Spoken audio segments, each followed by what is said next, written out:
من يهد الله فهو مهتدي ومن يضلل فلن تجد له وليا مرشدا أشهد أن لا إله إلا الله وحده لا شريك له أشهد أن محمدا عبده ورسوله اللهم صل على محمد وعلى آله وصحبه أجمعين أما بعد أيها الناس اتقوا الله حق تقاته ولا تموتن إلا وأنتم مسلمون.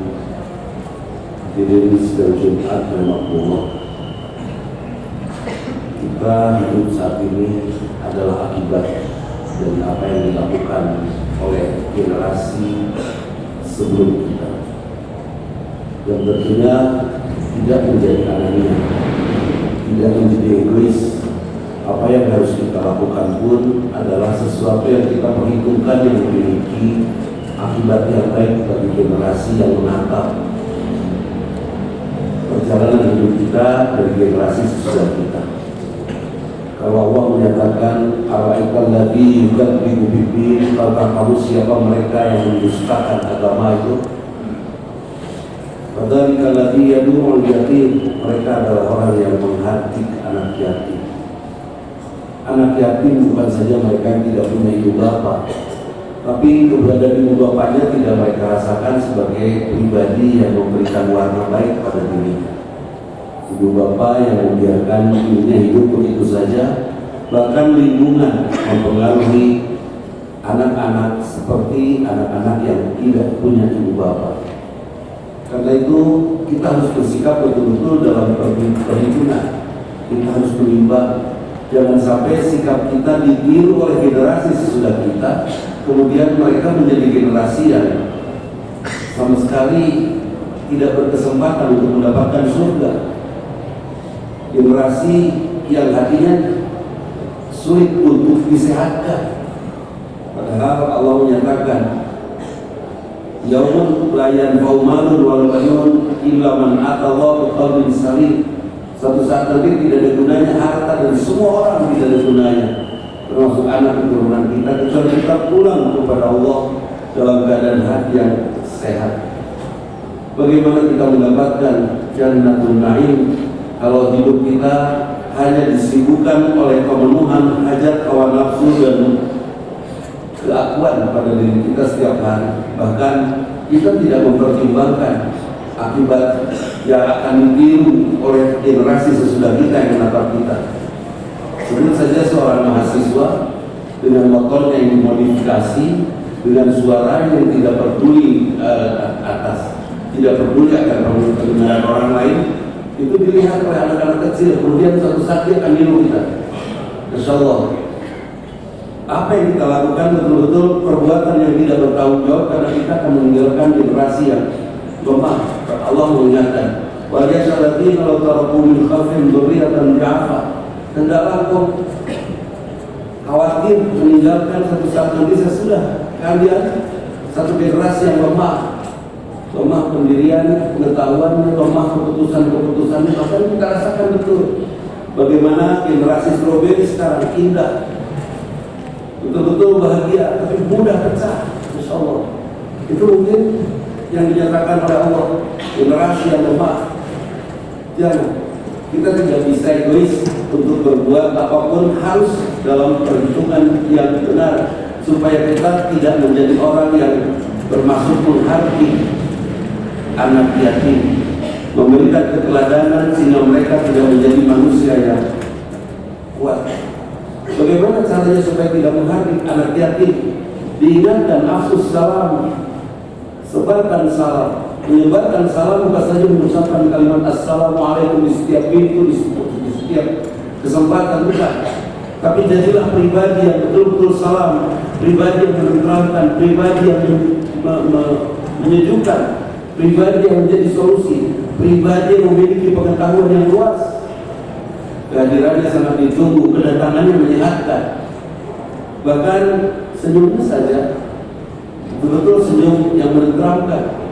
Bukan pribadi yang provokatif, bukan pribadi yang tidak salam, pribadi yang tidak menyebarkan salam. Kalau kita sudah memiliki kepribadian salam seperti itu, kepribadian yang enak pun, maka mudah bagi kita untuk melaksanakan yang kedua, wasilul arham, bersilaturahim, mudah sekali karena kita memiliki kepribadian yang bagus. Bahkan banyak janji-janji bisnis yang bisa kita lakukan ketika kita memiliki kepribadian bagus dan kita mampu melakukan silaturahim.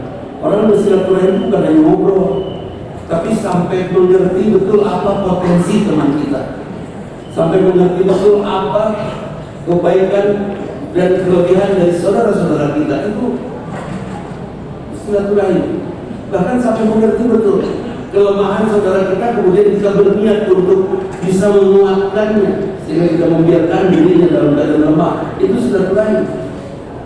Orang silaturahim adalah orang yang pandai memuji, yang sama Allah menhamidahnya itu diimani. Allah mendengar orang yang memuji. Kita puji Allah, kita puji juga semua anugerah Allah. Tidak ada anugerah Allah yang buruk. Bahkan keburukan pun bagi seorang yang biasa memuji Allah akan menemukan sisi baik dari situ.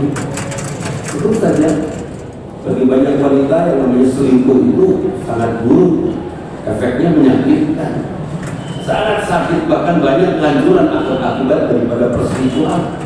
Tapi efek baiknya, istri yang diselingkuhi oleh suaminya, dia jadi rajin tahajud, baca Quran, berdoa, mengaji dan seterusnya. Ada sisi baik, dan seorang yang mampu menemukan sisi baik adalah orang-orang kreatif yang mampu bersyukur. Kalau melihat sisi buruk kemudian protes, kemudian meminta buruk, gampang. Orang bodoh juga bisa meminta buruk. Tapi untuk melihat sisi baik, masya Allah, sama Allah menghamidah. Allah mendengar orang yang memuji. Puji Allah dan puji semua anugerahnya. Seorang istri dipuji oleh suaminya, kecantikannya, kerajinannya dan lain sebagainya, sampai dia berbunga-bunga. Suatu saat istri masak, ketika masak suaminya mencibir, bahkan menghina masakannya nggak enak. Ujian yang tadi diberikan oleh suami kepada istrinya langsung hilang ketika sekali saja istri membicarakan keburukan karya dari istri. Ketika suami membicarakan keburukan dari karya istri, jangan sampai pujian kita kepada Allah hilang karena kita tidak sanggup melihat sisi baik dari apa yang Allah berikan pada kita. Puji sama Allah menghamidah, kita puji Allah dan kita puji semua anugerah. Itu orang-orang bersilaturahim, mampu menemukan sisi baik dari apapun yang hadir dalam kehidupan. Kalau menemukan sisi buruk, saya pikir mereka yang tidak sekolah, bahkan orang bodoh sekali bisa. Kalau kita sudah mampu menjadi pribadi yang salam, pribadi yang menyenangkan, pribadi yang menenteramkan, pribadi solusi, kemudian kita bersilaturahim, membaca semua hal dan memanfaatkannya, maka insya Allah kita bisa merencanakan kegiatan bisnis dengan orang-orang yang berada di sekitar kita yang bersilaturahim dengan kita. Tapi itu tidak bisa kita sebut bahwa kita sudah kenal, bahwa kita sudah akrab. Kalau belum, kita ambil paham, kita saling berbagi makanan. Belum disebut teman kalau belum pernah. Belum disebut sahabat kalau belum ngopi bareng, seperti itu. Bukan itu poinnya, tapi yang jelas kebersamaannya sampai betul-betul urusan perut pun saling bertanggung jawab. Dan baru ada proses bisnis yang bisa kita lakukan dari pribadi yang salah pada saat sholat wilayah wanasnya sholat pada saat malam di tengah suara tidur. Kita doakan sahabat kita pun mendoakan kita, maka bisnis kita pun tidak akan pernah merugi karena kita bergantung kepada Allah. Hadirin sedang Jumat, rahimahullah, hati-hati bertindak, hati-hati mengambil keputusan. Apalagi kita sebagai seorang bapak, jangan menjadi bapak yang toksik, bapak yang psycho, bapak yang tidak enak menurut anak-anakku, tidak membuat anak-anak nyaman. Dan kita menjadi teman yang tidak membuat teman kita nyaman. Jadilah teman yang selalu saja memberikan hal baik pada teman lainnya. Jadilah seorang yang selalu memberikan suasana sehat bagi yang lainnya. Barakallahu li wa lakum.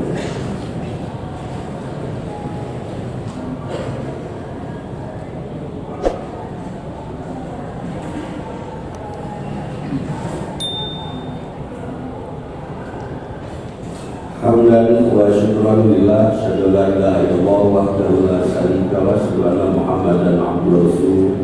Allahumma shalli ala Muhammad wa ala alihi washabihi ajmain. Amma ba'du. Hadirin sekalian Jumat rahimahullah, kita tidak pernah minta lain kepada kedua orang tua kita Kita juga, orang tua kita juga mungkin tidak meminta kita yang lahir, tapi Allah yang meminta kita hadir di muka bumi ini. Maka tanya kepada Allah, untuk apa kita dihadirkan di muka bumi ini? Dan Allah menjawab, "Wa khalaqtul jinna wal insa illa liya'budun." Tidak sesekali menciptakan jin dan manusia kecuali untuk ibadah. Ada perintah mencari uang? Tidak ada. Yang ada perintah membayar zakat. Karena itu carilah semua anugerah Allah itu untuk bisa membayar zakat sebesar-besarnya, untuk bisa berinfak sedekah sebanyak-banyaknya.